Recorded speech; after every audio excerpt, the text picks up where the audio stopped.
What would you do if someone hurt the people you love most and got away with it? This isn't just some wild internet tale.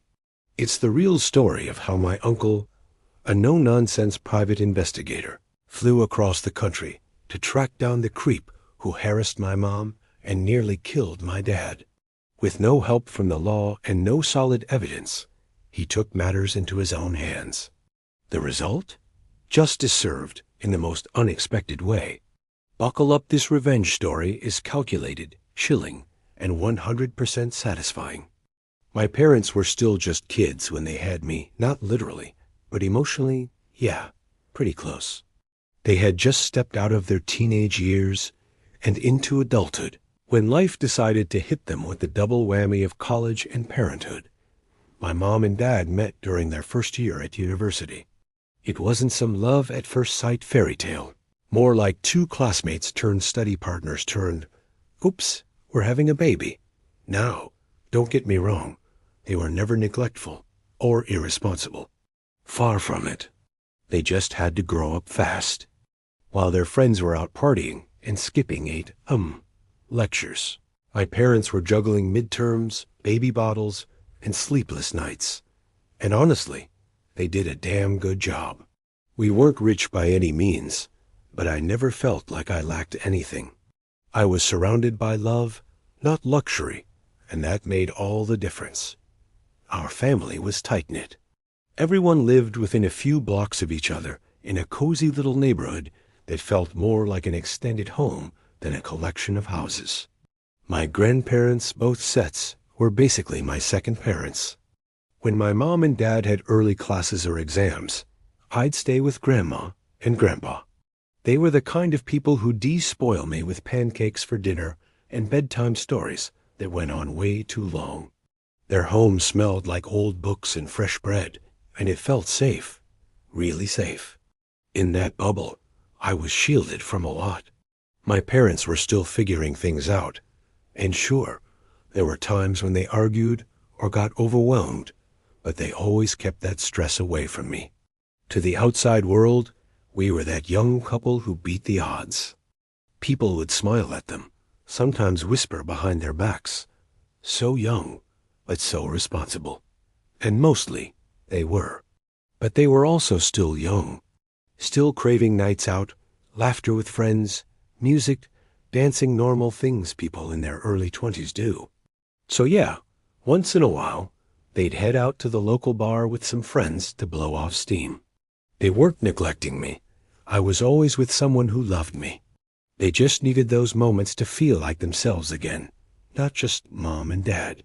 And that's what made what happened next so heartbreaking. Because those brief glimpses of freedom, those rare nights where they got to laugh and unwind, one of them, turned into a nightmare. One stupid, cruel act shattered the peace we had built, and it turned our world upside down. But before all that chaos, before the hospital visits and courtrooms, there was just this small, loving family trying their best to make it all work. That's the part I always want to remember. The warmth, the laughter, the soft chaos of young love, diapers, and deadlines. Because that's what made the darkness that came next so damn personal. It started off as one of those rare good nights, the kind that young parents like mine hardly got to enjoy anymore. They had arranged everything in advance. I was spending the night at my grandparents', tucked in with my favorite blanket and a belly full of mac and cheese.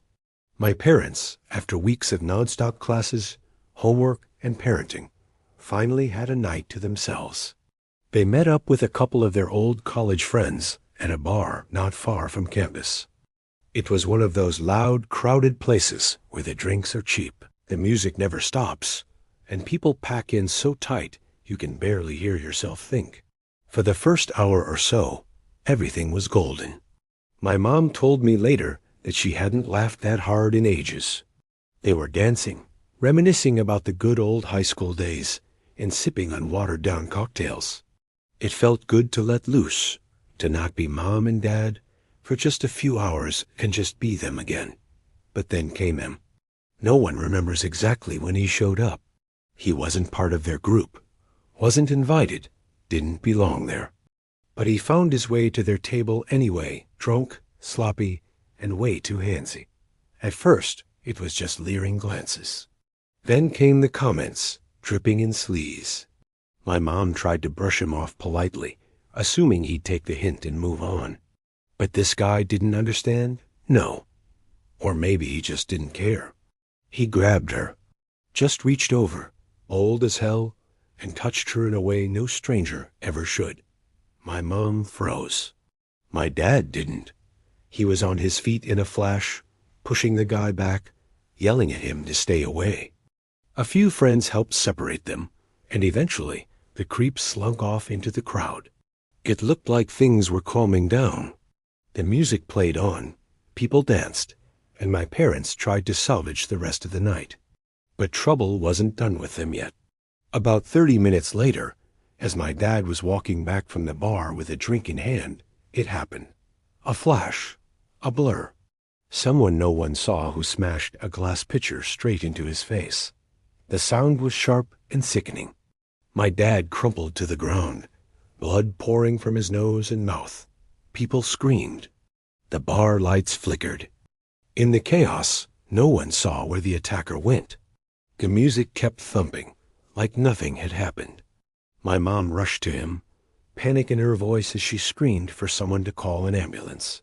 Strangers hovered, unsure whether to help or stay out of it. A few tried to stop the bleeding with napkins and shirts. Others just stared, stunned by the sudden violence. The bartender didn't see the attack. The bouncer didn't see it either. No cameras pointed toward that part of the floor. When the paramedics arrived, my dad was barely conscious. He had a broken nose, a busted lip, and a concussion that left him disoriented and nauseous. His memory of the attack was useless. Everything was a blur of lights, noise, and pain. He couldn't even say for sure who had hit him. My mom had a sinking feeling in her gut, though. She knew it was that same guy from earlier, the one who touched her. But with no proof, no name, and no witnesses, what could she do? The hospital felt sterile and cold. The bright lights made my dad's injuries look even worse. My mom sat beside him, holding his hand, her mind racing. The police took statements, but with so little to go on, they couldn't promise much. They opened a case, but labeled it assault by unknown. The truth was, no one expected anything to come from it. That night should have just been a break. A couple hours of laughter and dancing. Instead, it became a turning point. A violation not just of safety, but of trust in the system, in people, in the idea that standing up for what's right protects you. It didn't protect my dad. It made him a target. And worst of all, it wouldn't be the last time that man would cross their path. The hospital became our new normal for the next few days. I remember being shuffled between grandparents' homes, hearing snippets of hushed conversations and trying to piece together what had happened. I was too young to understand most of it, but I knew something was very, very wrong. I knew my dad was hurt. I knew my mom was crying way too often. My dad's face looked like something out of a boxing match, gone horribly wrong. His nose had been shattered in 2 places, and he could barely breathe without pain. The concussion left him foggy and dazed, sometimes forgetting where he was mid-sentence. The doctors patched him up as best they could, but the damage wasn't just physical. Something inside him dimmed. He wasn't the same man when he came home. My mom tried to keep it together, especially around me. But when she thought no one was looking, I'd catch her just sitting in silence, staring into space with her hands clenched so tight her knuckles went white. She didn't feel safe anymore. Not at school, not anywhere. And she wasn't paranoid. She had good reason. Because just a few days after the attack, the same guy, the one who had harassed her and likely hurt my dad, approached her again.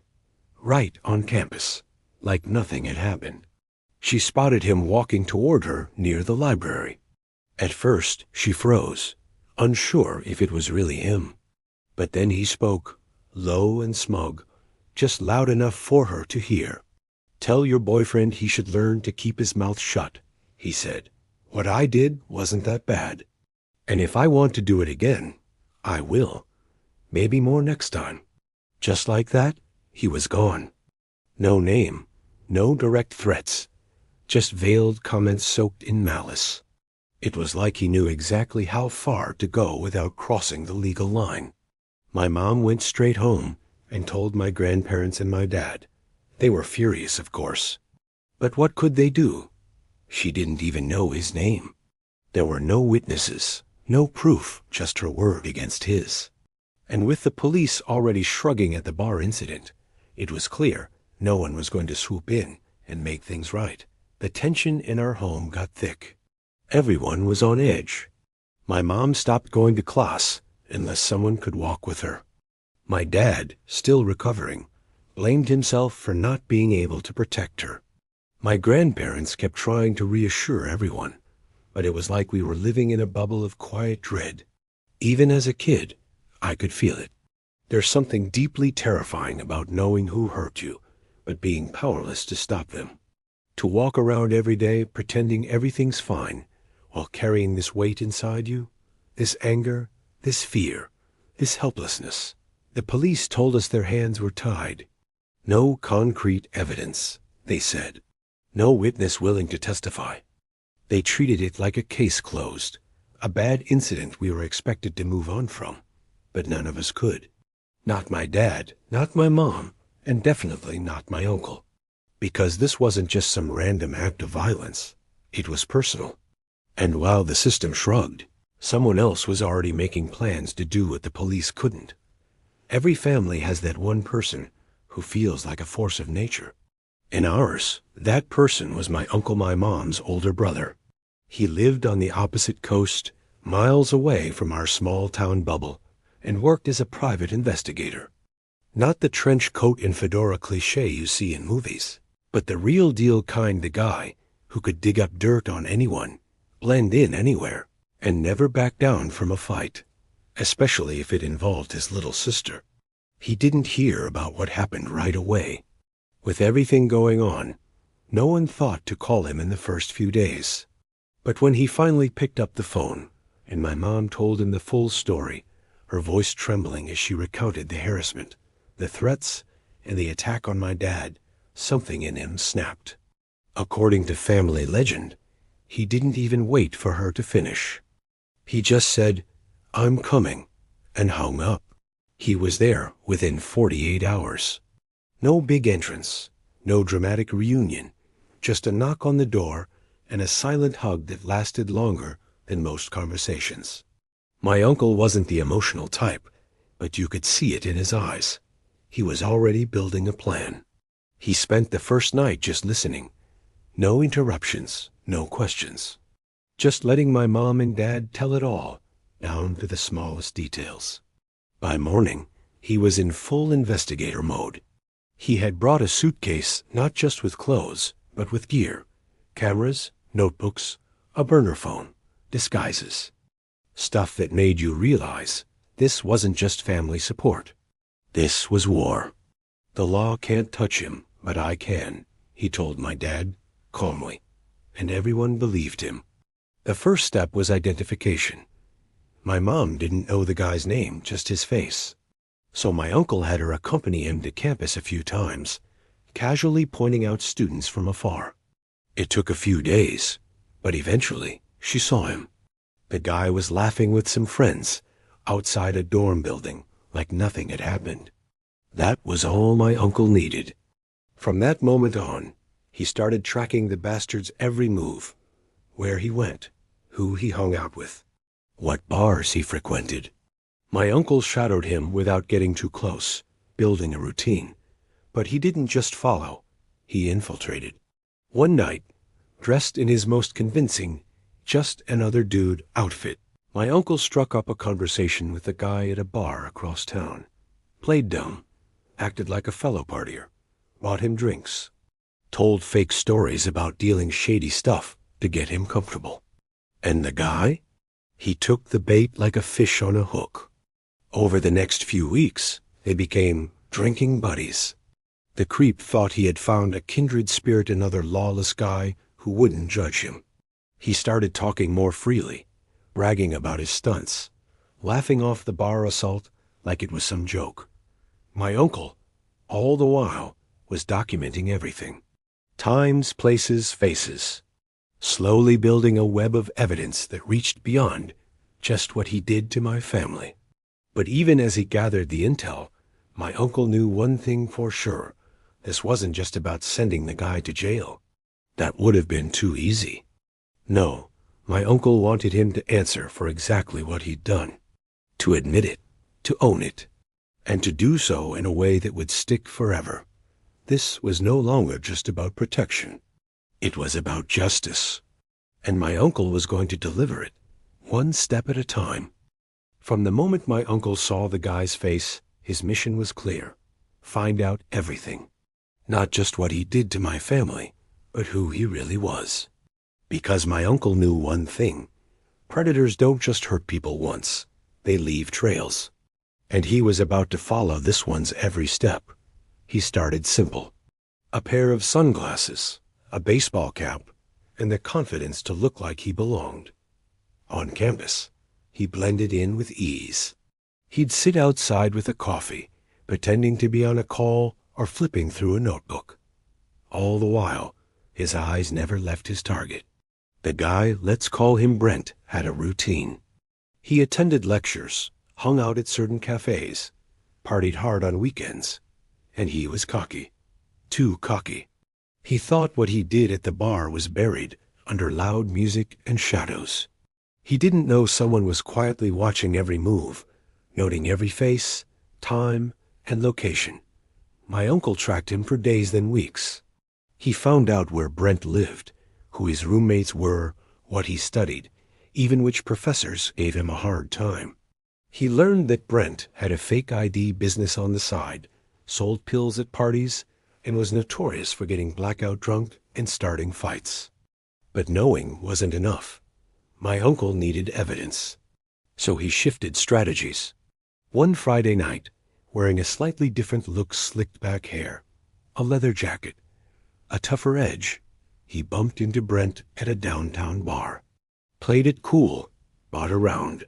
Pretended to be some sketchy ex-bouncer looking to score easy money. Brent, already tipsy, took the bait. They talked for hours. Brent bragged. My uncle played dumb. From that point on, it became routine. Meet at a bar, get drunk, swap war stories. Brent was convinced he'd found a kindred spirit, another dirtbag, swimming in the same moral swamp. What Brent didn't know was that every drink, every laugh, every story he spilled was being documented. My uncle had a mic sewn into the lining of his jacket, a camera in the button of his shirt. Sometimes he'd excuse himself mid-conversation to write down notes in the bathroom. He wasn't just collecting gossip. He was building a timeline, a file, a case. But it wasn't always smooth. There were close calls. One night, Brent suddenly asked, "You a cop or something?" His eyes were glassy, but sharp. My uncle just laughed it off and showed him a fake photo on his phone, him holding cash next to a guy who looked like a dealer. Brent bought it. Another time, they were at a party when someone from my uncle's past Pi work walked in. They locked eyes for a split second. The guy looked like he was about to say something, but didn't. My uncle played it cool, nudged Brent toward the backyard, and avoided a confrontation. The double life took a toll. During the day, my uncle updated my mom and dad. At night, he was back in the pit, listening to this creep talk about how women were easy, how he'd put some punk in the hospital once, and how consent was just a suggestion. It was like swimming in sewage and trying not to drown. And still, my uncle wasn't satisfied. He knew Brent was dirty, but he wanted the confession. The one about my mom, about my dad. The moment where Brent would tie the rope around his own neck and hand my uncle the knot. That opportunity came after nearly a month of careful work. Brent was wasted one night, slurring, stumbling, bragging as usual. They were back in a motel room my uncle had rented under a fake name. Brent was lying on the bed, waving a beer in one hand and ranting. "You know that chick I told you about?" he said, laughing. Grabbed her right in front of her man. Guy came at me, so I brained him with a beer pitcher. Boom. Down he went. My uncle kept the camera rolling, playing it cool. "No way," he said, egging him on.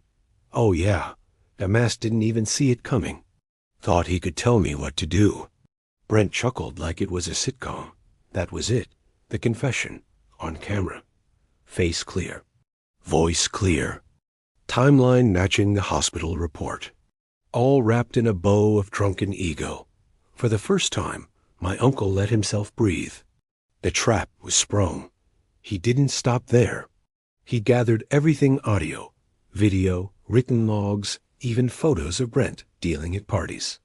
When he finally packed up the motel room, it wasn't with relief, it was with fire in his veins. Justice was finally possible. And this time, there would be no slipping through the cracks. The predator had been hunted, and the hunter was ready to strike. Every good heist starts with a plan. My uncle knew that if he was going to take Brent down for what he did to my parents, he couldn't just rely on what he had gathered so far. He needed a confession, a crystal clear, no-way-out admission of guilt. And not just for the cops. He needed something that would hold up in court, even against Brent's inevitable lies and legal defense. So he built the trap like a professional, step by step. First, he found the perfect location. A cheap motel, just far enough from campus that no one would recognize Brent, but close enough that it wouldn't raise suspicion. My uncle rented it under a fake name, paid in cash, and set up 2 small hidden cameras, one embedded in a lamp base on the nightstand, the other tucked behind a vent cover, both aimed at the center of the room, both recording high-definition video and audio. He tested the angles, checked the lighting, and rehearsed his lines like an actor getting ready for opening night. Then, all he needed was the final act Brent himself. It wasn't hard to get him there. Brent was the kind of guy who never said no to a free drink and a chance to run his mouth. My uncle picked him up on a Friday night, under the pretense of celebrating a new deal. He brought beer, whiskey, and a bag of what Brent thought was Mendy-M Areeli, just a harmless mix of caffeine and crushed vitamins. Enough to hype him up, not mess him up. Back at the motel, Brent kicked off his shoes and flopped onto the bed like it was just another night of party stories and cheap booze. My uncle kept the drinks flowing, steering the conversation with precision. He talked about wild bar fights, close calls with the cops, shady things they'd both done. The idea was to make Brent feel safe, like this was a no-judgment zone, like he could brag all he wanted. And Brent? He couldn't resist. He started slow, boasting about dealing pills on campus, tricking security guards, and getting with drunk girls. It was disgusting, but my uncle didn't flinch. He let him talk, encouraged him, laughed at the right moments. Let Brent dig his own grave, one beer at a time. Then it happened. Brent leaned back, eyes half-lidded, and said, "You ever hit someone so hard? You don't even remember doing it?" My uncle paused, just long enough to make it seem real, then said, "Only once. You?" Brent grinned. "Oh, man, this one guy? Tried to play hero, 'cause I grabbed his girl at a bar. Told me to back off. So I waited, and when he wasn't looking, bam. Smashed a pitcher over his head. Dude dropped like a sack of bricks. There it was. The moment, the story, the confession. My uncle kept it going. No way. He pressed charges? Nah, Brent laughed. Didn't even see it coming. Didn't even know it was me. His chick, she cried about it later. Said I'd hurt her man. I told her she was lucky. I didn't do worse. He kept talking, getting bolder, nastier, naming places, giving dates, gloating. Every second was caught on camera, perfectly lit and completely damning. And still, my uncle stayed in character. He finished the night like any party bro, with more drinks, some trash talk, you re the man, Fist bump before Brent stumbled out the door and into a cab. The moment the door closed, my uncle locked it, exhaled for the first time in hours, and backed up the footage onto 2 different drives. He labeled everything, wrote up a full report, and made copies for backup. He knew the next step could be messy. He was about to break the law himself, because in his country, secretly filming someone like that was technically illegal. But if the choice was between a fine or letting Brent walk free, he knew which one he'd pick every time. The following morning, my uncle didn't wait. He walked straight into the nearest police station and asked to speak with a detective. He laid out the evidence, calmly explained the setup, and handed over the files like a bomb waiting to go off. The officers were stunned. They watched Brent's video confession twice, mouths agape, then began asking questions. Yes, my uncle admitted, the recording wasn't legally obtained. Yes, he was willing to face the consequences. But also yes, the video was admissible in court. Thanks to a loophole, since he wasn't law enforcement or a government agent, and the video included both audio and visual, it was legally usable in a criminal trial. Brent never saw it coming. One moment, he was living large. The next, he was being arrested in the middle of a lecture hall, hauled off in handcuffs, while students watched in shock. His cocky smirk disappeared the moment the detective played back his own drunken voice on a laptop. I brained him with a picture. It was the perfect trap planned like a mission, executed like a performance, and delivered with the precision of a man who knew how to turn pain into justice. In most countries, justice comes with rules, and sometimes those rules are just frustratingly out of sync with reality. In ours, the law around recording people in secret is one of those blurry, murky gray areas. Audio recordings done without consent? Illegal and mostly inadmissible in court. Video recordings? A little different, especially when the person doing the recording isn't affiliated with law enforcement. My uncle knew that. He knew the exact limits of what was allowed, what could hold up in court, and more importantly, what could make or break a criminal case. He wasn't just a man on a mission. He was a professional. A PI with years of experience working around red tape and loopholes, walking the razor's edge between what was technically wrong and what was morally right. That's why he filmed Brent with both audio and video. A straight audio confession would have been tossed out immediately. But a video where Brent's face could be seen, his voice matched to his lips, and the setting confirmed, that was admissible under one crucial condition. The footage couldn't be collected by a public official, law enforcement officer, or someone acting on behalf of a government body. So what did my uncle do? He turned himself in. Not for the crime Brent committed, but for his own act of secretly filming someone without their consent. He walked into the station, laid all his cards on the table, and told the detective exactly how he got the confession. No lies, no sugarcoating. Just the truth, along with 2 flash drives of footage, a written report, and a willingness to face the consequences. The officers were stunned, not just because of the tape, but because of how calculated and clean the whole operation was. My uncle had built the case better than most detectives could. The file was airtight. The time lined up perfectly with my dad's hospital reports. Brent's voice, face, and actions were all there in crystal clarity. But the legal system still had to process it. He was charged with an offense something akin to an invasion of privacy. The fine was steep, about the equivalent of $2,000, and a minor criminal citation was put on his record. He didn't even blink. Money well spent. He told the judge with a grin. Because while he accepted the punishment, that video, it was admitted into evidence. It became the linchpin of the entire case against Brent. Without it, the assault on my dad would have remained an unknown attacker cold case, and Brent would have kept walking around like a free man, possibly hurting more people. Thanks to the video, and my uncle's bold move to take the legal hit himself, the court had more than enough to indict Brent. The combination of the confession, the matching hospital records, and his past offenses finally gave the prosecutors the firepower they needed. It wasn't just a victory for our family. It was a masterclass in how you can sometimes beat a broken system from within it. My uncle didn't storm in with fists or threats. He used logic, precision, and a deep knowledge of the law. He didn't want revenge that burned everything down. He wanted justice that stuck. And in the end, that's exactly what he got. The courtroom wasn't some high-stakes Hollywood drama with gasps and gavel slamming. But for my family, it felt like stepping into a War Zone 1 final battle to make the truth undeniable.